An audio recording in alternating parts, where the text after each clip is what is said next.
Лавино Малкейно. Тя е част от молитвите за Нова година и празника на изкуплението Йом Кипур, който ни празнуваме през септември. Буквално превода означава наш баща, наш цар.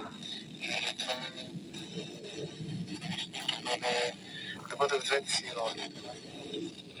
Господар на цар, който въздава справедливост на света и наказва злите, но и на наш баща и като всеки родител да бъде милостив и да прощава грешките, които сме допуснали. Тя е много тържествена песен, която показва за момента на Нова година е много специален, именно защото се опитваме да вникнем в грешките си. Сега, в началото пък на Григорианската Нова година също е хубаво и много често хората правят това, да преосмислят нещата, които се случват. А сега се насочваме към един друг празник, Рождество.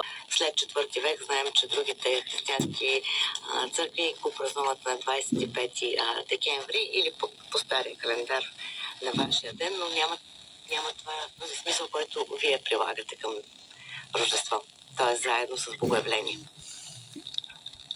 Да, ние сме запазили старата традиция, двата празника да ги празнуваме в един ден. Какво символизира това? Както казах, това е стара апостолска традиция. В началото на християнството всички църкви са празнували по този начин.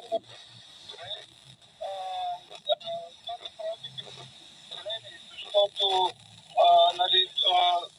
тогава в физическия свят римляните са празнували деня на Бога Слънце, на Бог Митра, на